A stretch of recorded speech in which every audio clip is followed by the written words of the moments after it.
오늘은 7. 이제 조선을 계속 봐야지요. 이번엔 조선의 내부를 살펴봤으니까 이번엔 대외 관계를 보고 나는 극복합니다. 난 어려움이 있어. 또 극복을 하는 내용을 다뤘네요. 한번 봅시다. 조선 전기에 그러면 대외 관계 누구랑 싸우고 그럼 또 누가 있었는지 누구랑 관계 맺었는지 명하고 여진이 있네요. 초반에는 명하고 여진하고 사이좋게 잘 지내나 봅니다. 태조 때인데 대라고 쓴 건가? 태조 때 그런 느낌이죠. 태조 때라고 하면 이상하잖아. 정도전을 중심으로 요동정벌을 추진하여 명과 긴장관계 있었구나. 화면을 보고 해가지고 잘 안 그려지네. 태종대 이후로부터는 왕권 확립과 국가 안정을 위해 4대 외교를 추진하면서 친성하게 4대 외교 잘 지냈구나. 정기적 비정기적으로 사절 문화 사절 교환, 문화적, 경제적 교류 전개, 정치적 안정을 추구한 실리 외교, 선진 문물 수용을 위한 문화 경제 외교를 펼쳤군요. 그래서 되게 다양하게 했네요. 태종 이후로 원래 싸우다가 간단하게 말하면 긴장관계를 형성하다가 태종 때 이후로 4대 외교를 추진하며 친선관계를 유지했네요. 문화도 교류하고 경제도 교류하고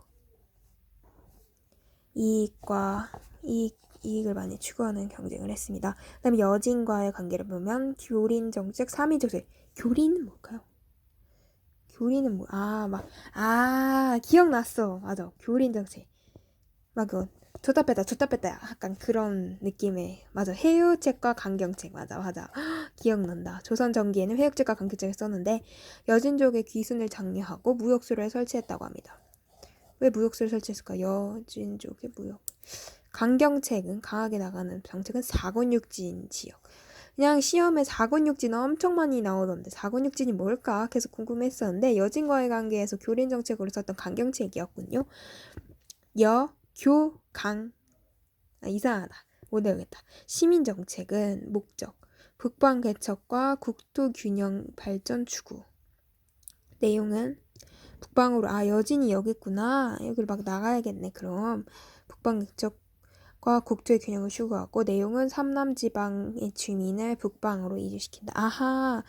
맞아. 여기로 막 사람 엄청 보냈다고 옛날에 배웠던 것 같아요.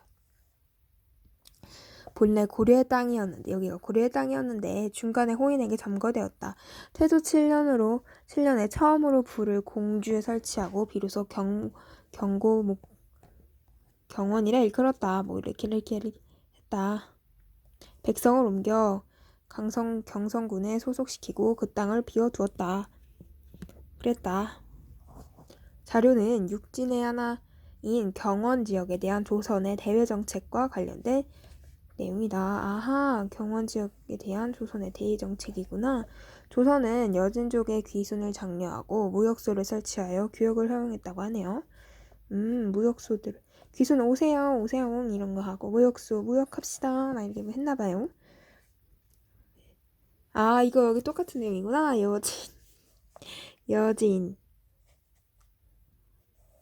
여진족의 귀순을 장려하고 무역소를 설치했다. 해유책 여진과의 관계에서는 교린 정책을 썼는데 해유책에서는 그러니까 좋게 오세요 이렇게 한 거지. 좋은 거 줬다고. 네, 그렇습니다. 이제 강경하게는 이제 사곤육진 개척한 거고. 그래서 조선은 여진족 기술 장려고 어제 말일 너무 많이 해가지고 목이 아파. 이거 할 수 있을까? 세종 때 사곤육진 지역을 개척하여 압록강과 두만강을 국경으로 확정시었다.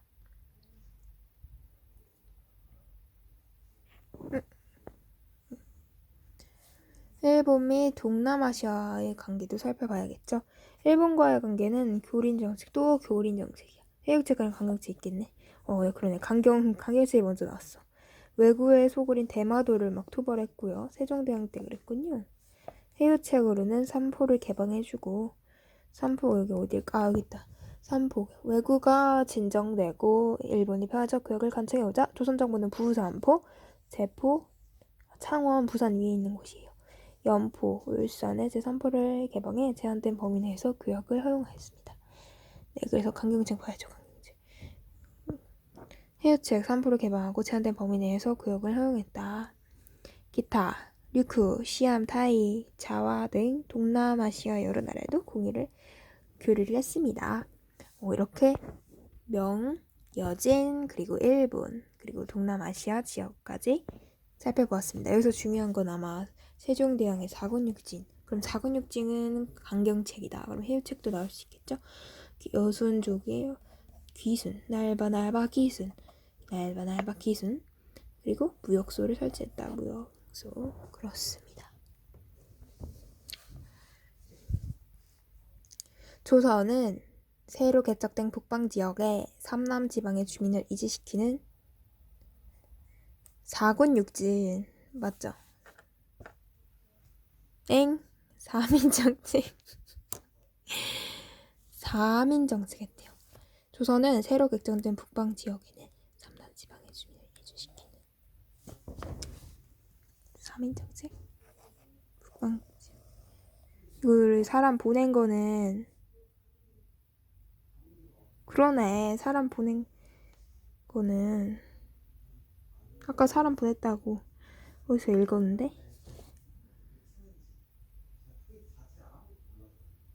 사람 보낸 것은 그냥 사람 보낸 거는 3인정책 3인정책 이렇게 기억해. 3인정책 3인정책 세종 때 지역을 개척하여 압록강에서 두만강에 이르는 국경을 확정하였다. 세종 때 여진 지역을 개척하여 압록강에서 두만강으로 사군육진 지역 이름이야? 저 사군이 어디야? 폰으로 봐가지고 못 알아봤네. 사군유예요. 여기를 말하는 거구나. 세종 때 사군육지 지역을 개척하여 압록강에서 두만강에 이르는 국경을 확정하였다. 맞아요. 조선 정부는 대마도에 토벌 후 왜구가 진정되고 일본이 교역을 간청해오자 삼포 갑자기 통방신기란다. 방탄소년단에 우린 6포 세대였나? 하여튼 그렇게 하면 되겠다. 그 포가 아니지만 사군육진 그 지역 이름이었고 압록강에서 두만강까지 이르는 국경을 확정하였다. 이것이 바로 이 자료입니다. 이게 나오면 뭐다? 사군육진이다. 사군육진 어디서 나왔다? 여진과의 관계에서 나왔다. 여진과의 관계는 두 가지 정책이 있었다. 교린정책하고 3인정책. 교린정책은 강경책과 회유책이 있었다. 강경책은 강력하게 나가는 건데 어떻게 강력하게 나겠다? 사군육진 했다. 좋아요. 그러면 회유책은 뭐다? 여진족 커먼 귀순 장려했고 또 무역소를 설치했다. 3인정책은 무엇이냐? 여기로 사군육진으로 사람을 보내는 것. 그냥 북방 개척과 국토의 균형 발전을 추구했다. 이제 외란입니다. 외란의 발발과 극복, 임진왜란. 너무 잘 알고 있죠? 1592년 일어났습니다. 배경은 삼포외란과 을무해번 등 조선과 일본의 갈등이 심한. 왜 삼포에서 무슨 일이 있었나봐. 삼포에서 무슨 일이 있었고 을무해변 등 조선과 일본과의 갈등이 심화돼가지고 일어났습니다. 일본의 전국시대를 통한 도요토미 히데요시의 대외 침략 욕구가 강력했던 거죠. 맞아요. 일본은 침략할 생각이 옛날부터 있었죠. 계속 막 가려 그랬죠. 왜군의 조선 침략. 전쟁 초기 광군에 잇따른 패배. 선조가 의지로 피난하면서 명예지원군을 요청했죠. 명예. 그래서 뭔가 읽으면서 이상했어. 명예지원군을 왜 요청해? 명나라에 선조가 피신을 가죠. 그래서 지원군 요청합니다. 자, 그럼 어떻게 됐을까요? 우리나라는 수군과 의병분들께서 활약해 주셨습니다. 감사합니다. 수군, 우리 너무 잘 알고 있죠. 이순신 장군님이 남의 제해권을 장악하셨고 또 전라남도 곡창지대를 지키시고 또 황해를 통하여 물자를 보급하려던 왜군의 침략의 작전을 차단시켜 주셨습니다. 너무 좋아요. 에란이 이렇게 삼포에란 톡톡톡 지구물 올라가려 그랬죠? 올라오죠. 왜군의 주병 침노고 이게 명나라가 이렇게 오는 거네요. 옆에 명량해전 이야기가 있네요. 명과 일본의 휴전회담이 결렬되고 왜군이 다시 침입하자 이순신이 명량에서 외수군을 대파한 전투입니다. 이 전투를 앞두고 이순신 선조에게 지금 시댁에는 아직 12척의 전선이 있습니다. 신이 죽지 않는 한 외적은 감히 우리를 업신여기지 못할 것입니다. 라는 멋진 말씀을 해주셨죠. 자, 다음은 의병의 활약입니다. 땅에서는 어떤 일이 벌어졌을까요? 그 의병들은 우리 땅은 자신의 땅들은 자기가 더 잘 알잖아요. 그래서 익숙한 지형을 이용하여 전술을 사용하였고 그렇게 해서 왜군에게 타격을 주었습니다. 그럼 이것들을 어떻게 극복했을까요? 전세의 역전이 일어납니다. 당군을 재정비하고 명예 지원군이 도착을 했을 때 조선과 명나라 연합군이 반격을 해가지고 여기 평양선을 탈환하고 왜군을 경상도 여기 해안 지방까지 밀어냈습니다. 그러면 조명 연합군의 평양성 탈환에 대해서 좀 더 자세히 알아보도록 하죠. 명군이 숙천에 도착하였다. 진짜 자세하게 나오고 있어요. 선조의 요청으로 명예 지원군이 도착하였고 이에 조명연합군은 왜군과 격렬한 전투를 벌입니다. 평양선 탈환했고요. 왜군 퇴각하고 선조는 의주에서 남하를 시작하였습니다. 쫓겨난 거 우주가 어디지? 기억이 안 나. 이거 읽어보니까 자세하게 나와 있습니다. 휴전회담을 했는데 왜군이 먼저 제의를 했습니다. 근데 결렬됐죠. 정유제라는 무엇이냐? 왜군이 또 쳐들어 임진왜란 다음 1592년인데 딱 5년 뒤에 왜군이 또 와요. 정말 지긋지긋하겠다. 직산전투와 명량해전에서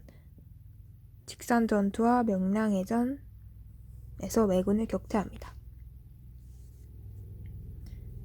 왜군이 철수하죠. 도요토미 히데요시 사망 후 철수를 합니다. 이거 죽었지. 왜군이 맞아. 명량해전에서 탁탁 외란의 영향. 외란으로 인해서 조선은 인구 감소했겠죠.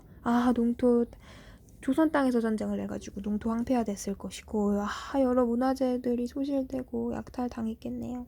명나라는 외란 참전으로 막대한 전쟁 비용을 소모했고 결국 국력이 쇠퇴됐습니다. 여진은 외란 이후 명의 쇠퇴를 틈타 후금을 건국합니다. 명나라에서 이제 청나라로 교체가 그럼 여진이 명나라를 먹었나 보네. 명청 교체로 이어집니다. 일본은 도요토미 정권이 이제 무너지고 에도 막부가 설립되고요. 이거 에도 막부 다 기억나. 조선에서 약탈한 문화재와 납치한 학자들 기술자를 통해 성리학과 도자기 문화가 발전합니다. 이제 호란입니다. 호란은 뭐고 외란은 뭘까요? 일단 호란 때는 광해군의 정치를 먼저 보여주네요. 그러면 광해군의 정치랑 정묘호란이 발생한 거에 대해서 이야기가 나옵니다. 그 다음에 병자호란. 그래서 호란이 뭐야? 호나라가 뭔데? 호가 오랑캐호? 오케이. 광해군은 이때 호란이 발생했을 땐 광해군이 통치하고 있었나 봅니다. 전후복구 사업. 양안과 호적을 다시 작성하고 국가의 재정 확충을 위해 노력했습니다.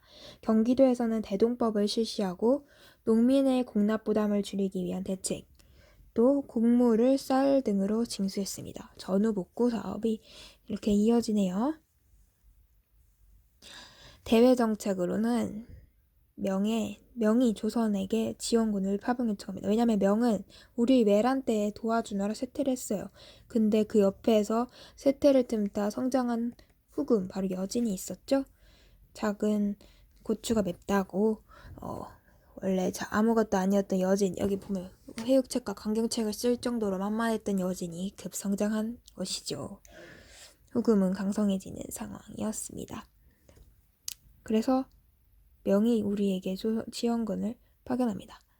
내용은 명과 후금 사이에 실리를 취하는 중립적인 외교 전기를 펼쳤다. 중립적이었네요. 정묘란이 일어납니다. 서인주 후금이 맞네. 서인주도에 인조방정이 있을 때였습니다. 이거에 대해서 또 자세하게 나왔으면 좋았을 텐데 안 나와 있군요. 인조방정이 일어납니다. 와, 대박. 여보, 이거 봐요. 정유재란이 1597년에 있었는데 세기가 바뀌었어요. 1627년이 되었습니다. 서인 주도에 인조방정이 일어납니다. 광해군을 축출하고 인조를 즉위시키고 이제 서원이 집권을 하게 되죠. 서인이 집권하게 됩니다. 동인과 서인이 있었는데 얘네들은 다 사림 출신인데 사림이 또 찢어졌죠. 그러면 동인은 여기니까 새로운 바람이니까 신이었겠네요.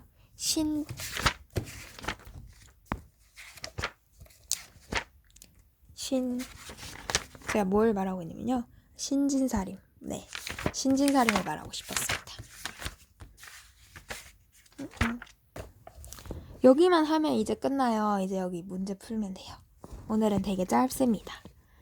정계. 후금의 조선 침략. 그래서 더 할 거예요, 공부. 후금의 조선 침략. 인조의 강화도 피신. 인조가 이제 강화도로 피신하고요. 관군과 의병의 향전. 화의 성립. 이해되세요? 후금이 전제를 안 되는데 인조의 강화도 피신. 인조가 강화도로 피신을 하고요. 관군과 의병의 향전이 일어납니다. 그리고 화해를 성립했어요. 인조가 광해군을 축출하고 원래 광해군 되게 일 잘하는 왕이었잖아요. 인조가 와요. 맞나? 선조가 외란 때 도망을 가서 안 좋은 모습 보여가지고 광해군은 막 거기서 아들인데도 막 열심히 싸워가지고 광해군 최고에서 광해군 왕이 됐는데 광해군 또 나쁜 세력들에 의해서 내려가서 인조가 됐는데 인조는 또 강화도로 피신하죠. 강화도에 되게 예쁜 보석들이 되게 많은 아닌가? 광해군의 외교 정책에 대한 비판이 있네요. 아닌가? 유교 윤리를 어겼다며 명분인가? 이 비판이 사실 비판이 아니었던 거죠. 임진년의 입은 은혜는 만세토록 잊을 수 없는 것이다. 만세토록 영원히 잊을 수 없는 것이다. 맞네. 아까 제가 말한 게 맞네요. 광해군은 폐허만 덕하여 천명을 두려워하지 않고 속으로 다른 뜻을 품고 오랜 계에게 서운의를 베풀었다. 김인현 오랑캐를 정발할 때 임리 창수를 시켜 동태를 모아 행동하려 끝내 정군이 오랑캐에 투항하여 추하 소문이 퍼지게 하였다. 이에 폐위하여 적당한 데 설계한다. 이게 인조실록. 자료는 광해군 폐위에 대한 구성이다. 서인 세력은 광해군 중립적인 외교와 임목 대비를 폐위화시키는데 상의가 유교윤리를 어겼다며 이를 명분으로 인조방전을 일으켜 그를 몰아내고 정권을 장악하였다. 그렇습니다. 인조가 이렇게 이를 명분으로 인조방정을 일으켜 그를 몰아내고 정권을 장악한 것이죠. 삼전도비는 뭘까요? 병자호란. 아직 안 했네. 병자호란. 다음은 병자호란. 이게 바로 정묘호란입니다. 후금이 조선을 침략한 것이죠. 언제? 배경은 그때 상황 배경은 인조방정이 있고 광해군이 없고요. 인조가 즉위했을 때 이야기입니다. 그렇게 서인이 집권을 하고 있었는데 왜 전 이거 안 읽었죠? 서인이 명이랑 친하게 지내요. 명은 망해가고 있는데 명이랑 친하게 지내고 금나라를 배척합니다. 그래서 후금을 자극시켰죠. 그래서 후금이 온 겁니다. 정묘호란. 정말이지 정치 정말 못한다. 약간 이런 느낌을 외우면 될 것 같아요. 그 다음에 병자호란입니다. 배경 후금. 이거 언제 또 병자호란이 생겼을까? 후금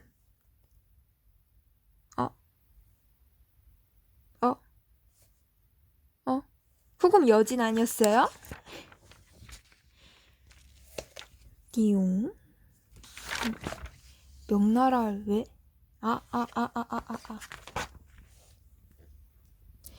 후금이 따로 있고 명나라가 있는 거고. 명청이 어딨어? 명청. 그쵸, 그쵸, 맞습니다. 명나라가 청나라로 교체, 후금 건국하고 명나라가 청나라로 교체 이어지. 근데 이게 왜 여기 파살표가 있는 거야? 음, 여러분 문제 안 풀었어요. 임진왜란 때 해전에 승리하면서 이순신이요. 왜군과 치열한 정투를 벌여 평양성을 탈환하였다.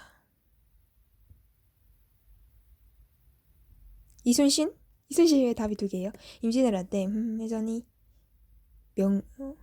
이순신이 해전에 승리하면서 전쟁투기 왜군과 치열한 정투. 평양선 탈환은 그거죠. 동맹. 조명 연합군. 자, 3번. 강해군은 농민의 공납 부담을 줄여주기 위해 곡물을 쌀 등으로 건넨 어디? 뭐였지? 언제 나왔어? 대동법? 했다고 하면 대동법 진짜 책에서 안 나온 거 자꾸 낼래? 왜 배운 걸 안 가? 그렇습니다. 대동법. 여기서 알라고 알려줬나 보다. 대동법입니다.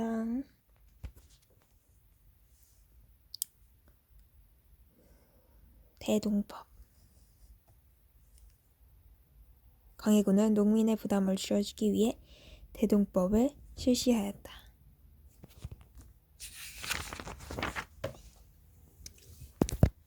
또 보자. 그래서 방자호란이 발발했는데 후금, 청이 조선의 군신관계를 요구합니다. 근데 거부하죠. 청이 그래서 옵니다. 후금이 와요. 그니까 원래 후금이었는데 명을 먹어서 이걸 합쳐서 청나라가 된 것 같아. 맞죠? 그런 거 같죠? 청이 조선에게 군신관계를 요구합니다. 조선이 거부합니다. 그래서 청이 옵니다. 인조가 남한산성으로 피신합니다. 영화 남한산성은 그럼 그런 내용을 다뤘겠네요. 두 주장의 대립. 청과의 전투는 지속되었고요. 청과의 화해를 하지만 청에게 항복합니다. 이것을 삼전도의 굴욕이라고 하지요. 오케이. 두 주장이 대립했는데 그 두 개의 주장이 무엇이냐면 청과 전투하자 아니면 청과 화해하자 였는데 결국 청에게 항복합니다. 결과는 청과 군신관계를 체결하죠. 원래 처음 해줬을 때 군신관계 요구했을 때 오케이 하면은 안 다쳤잖아. 그죠? 그래도 뭐 지렁이도 밟으면 꿈틀하니까.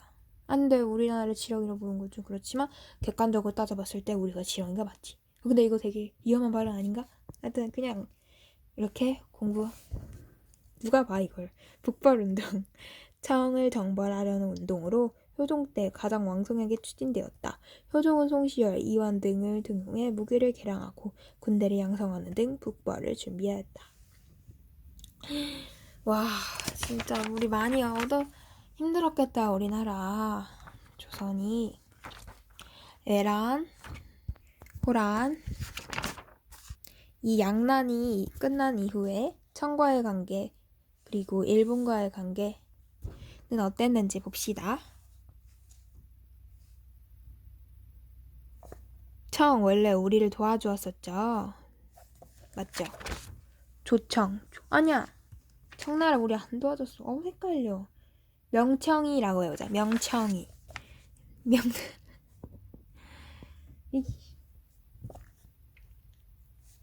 청과의 관계.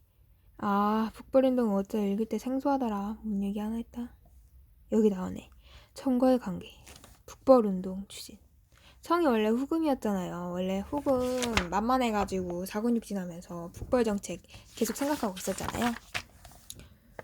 청에 대한 시욕을 벗기 위해서 청을 막 전벌하려고 북벌운동을 추진하는데 누가 주도했냐면 효종이라는 왕이 송시열 등을 통해 이제 북벌을 추진합니다.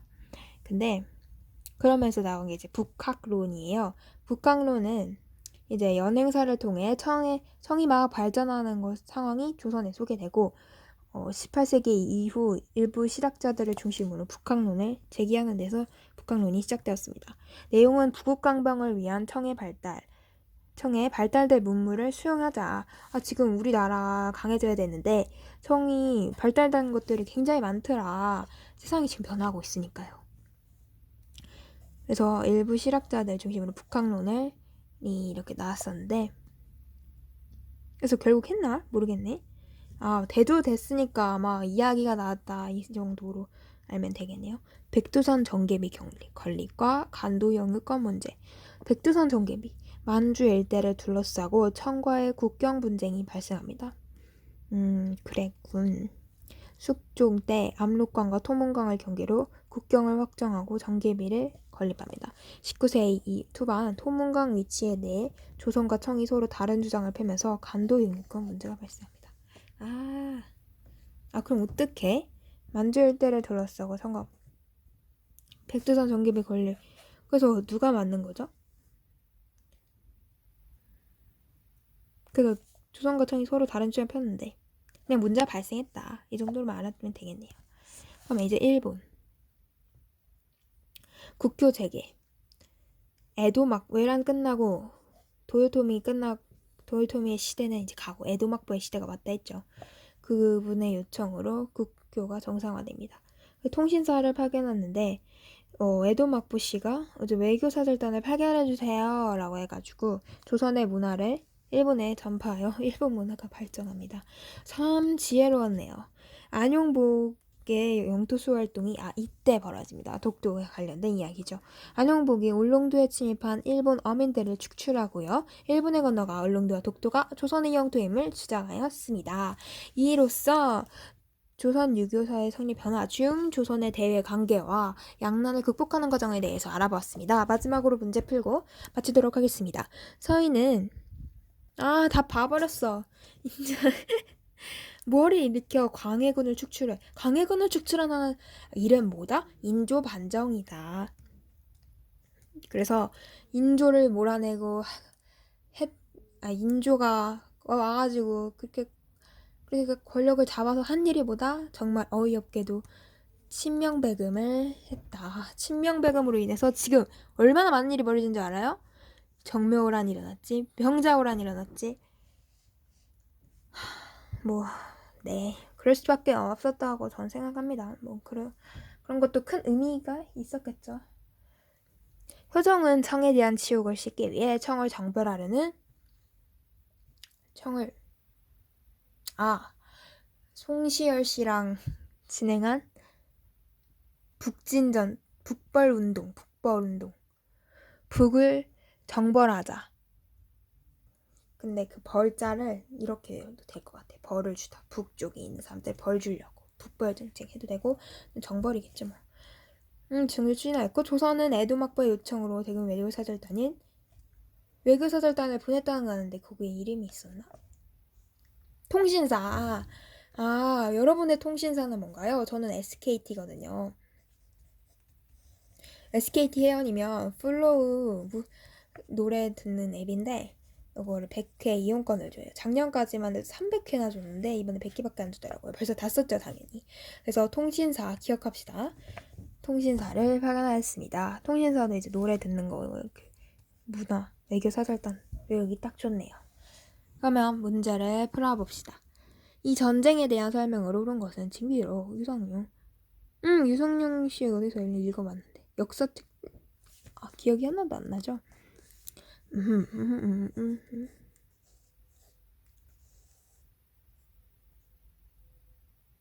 일본의 침략에 제대로 대처하지 못한 과실. 그러면 일본과 침략한 전쟁이 두 가지가 있는데 하나는 임진왜란. 하나가 더 있나요? 네, 임진왜란밖에 없습니다. 호란만 2개예요. 정묘랑 병자 호란이 2개고 외란은 하나뿐입니다. 그러면 외교단판 아니고요. 친명배금 전책 원인이 아니고요. 친명배금 전책의 원인은 뭐였다? 호란. 근데 무슨 호란? 병자호란. 정묘호란 중에 정묘호란. 정멸. 이게 아이디어는 안 좋았다. 정묘. 원래 글씨체 이러지 않습니다. 아니고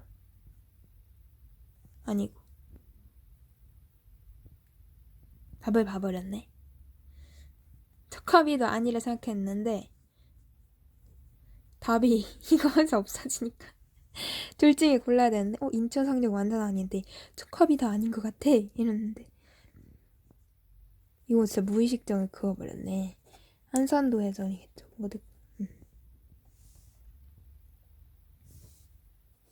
정유재라는 데 있었대요. 아, 정유재라는 데 있었네. 네, 여기 정유재라는 안 나와 있어요.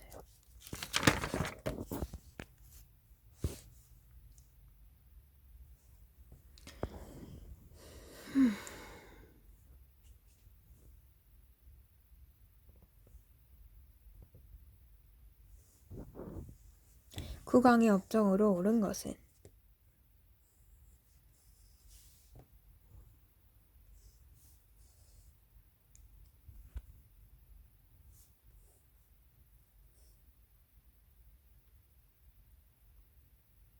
이거 약간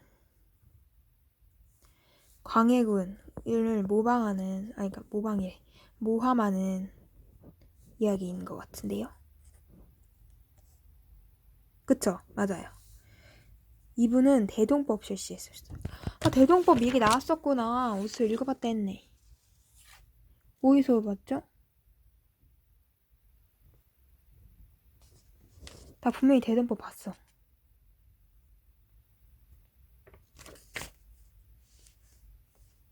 아, 강해군의 정치.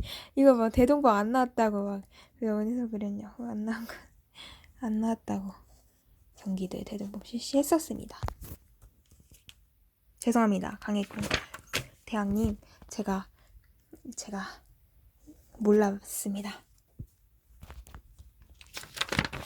그러면 과가 짧아서 또 8문제밖에 없네.